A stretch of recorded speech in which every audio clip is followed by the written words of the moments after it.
Howdy folks. Today we're going to talk about Qwik. Qwik is a new web framework from, I believe, the people that created AngularJS. AngularJS hasn't really been top dog for a long time. It's been more React, but it did have some really interesting things. And Qwik handles stuff in a really interesting way. And so I wanted to talk about it and, get more people aware of it because I'm actually very fond of it as a framework and really hope it gets more traction. Let's get into it. So to start off, let me just show you the basics. This is, you can use the create Qwik at latest to build something like this. I've deleted a bunch of files that I didn't really want because their own routing system was there. I didn't want to deal with that right now. But you can see it's using pnpm. The packages, it's builder.io/Qwik. Qwik City I'm actually not using right now. Bunch of commands in here. The important one is you have your start here, which is using Vite with the SSR command, and that becomes pretty important. You have your dev command, which is kind of basically the same thing. And so very similar to other stuff that we have. You have your package lock. You have a Qwik environment, which is just used as because Qwik does server-side rendering a little differently. It needs to know about how Vite handles things because Vite is expecting to do things in a client environment. You have your TS config because this is in TypeScript.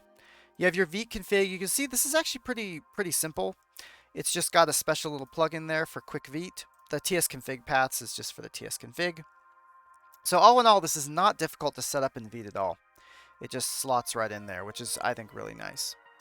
We got our public directory, some pretty standard stuff. We got our manifest, robots.txt, favicon. Something to notice here, though, is we do not have an index template. Every time you build a React project, you have that index template, right? Well, the reason for that is kind of interesting. Here's our root. So this is if you're doing a React. This would be the app component that gets rendered at your top level. Two things to know. This is kind of interesting about this. One, you're not really exporting a function like in React. You're exporting that specific function. Instead, you have this component $, higher order function. It's a higher order function because it takes a function as a parameter. That function looks kind of similar, right? It's a TSX file. It's got JSX in it, but it's returning a head and a body. That's kind of interesting, isn't it? React doesn't do that. And the reason is because Qwik server-side renders everything. Now, this is a little different from other frameworks.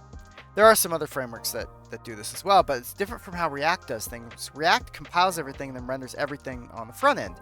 You can tell it that you want to server-side render certain components. And the same thing with Next.js. You can say this is a server component, this is a client component, etc. And you have that ability.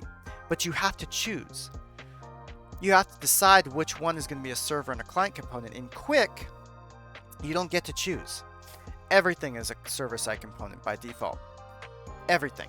Which means that this will always be rendered on the server before being sent to the client, which means you can have the head and body in there.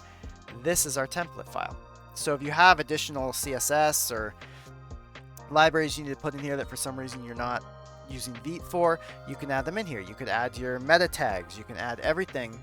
And this also gets to be dynamic because you're adding it in a dynamic component here that's server-side rendered. You can dynamically change these things, which I think is pretty cool. So let's take a look at this. Run pnpm start.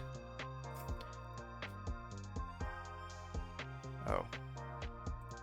Alright, that was because I thought that this file was not necessary, but I guess, obviously, like React, Vite needs an entry point. So this is kind of their entry point. They have that root, which comes from that root TSX. You've got your render to stream, and this just exports that function that lets you handle that render appropriately.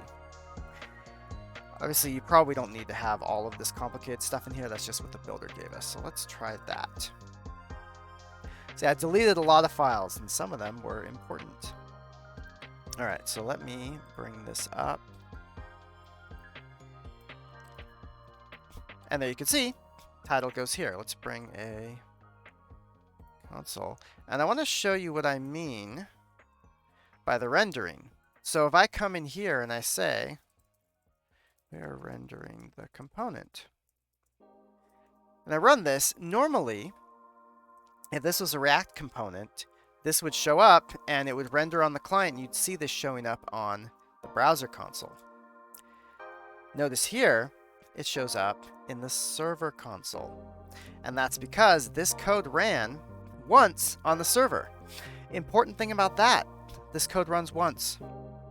I mean, if you have the component multiple times, it'll run multiple times, but unlike React, where it re-renders the entire function and you can put code in there and handle stuff, Qwik is set up so that it runs each component once on the server and never again. It never runs this code on the client. Instead, it builds a bunch of stuff and builds that HTML and sends it to the client, which now doesn't have anything showing up here. But you say, like, there's stuff like buttons and stuff like that. How do you handle that? Well, let's say we add a button in here. Okay. Button. Now, if we want to add an on-click listener to this, okay, you would actually, similar to React, would be on click, $. And the $sign actually has a really important thing here. Let's just pop this in here. Log button clicked. Okay, save that. Now if I go here, you can see that does show up here.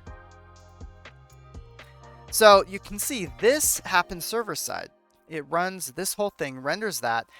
This code though, this can't run server side. That wouldn't make any sense for this code to run server side, so it runs client side and only runs when I click that button. All right? So that's one of the big differences between Qwik and React. And the power behind that is now all of your code gets rendered on the server. Now, we're kind of moving more towards server-side rendering because what we've realized is our applications are too complex to render quickly on the client. If you build an extremely complex application, it may take 3 to 4 seconds sometimes to fully render and get all the data it needs. So stuff like React server-side rendering, Next.js, Nuxt, things like that, they try to blend those two and they try to do a server-side render of most stuff. A lot of components can be server-side rendered.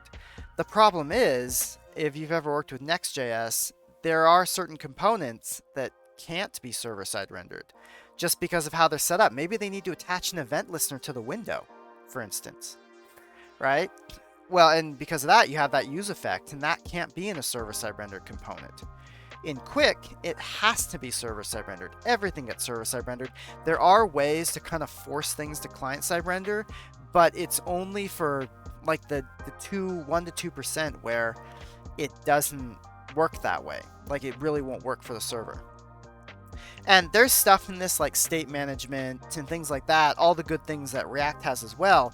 But the really big thing here is this code only runs server-side. What that means is that you could actually have something in here that goes to a database and fetches data. You could have some asynchronous stuff in here that you couldn't normally do on the client. You'd have to actually go and make a fetch call, for instance, to get that data. You can just do that here, and it just shows up really well, and the interface is really clean. So I've tried to do stuff like this before in other systems that have server-side rendering, and it's just not as clean.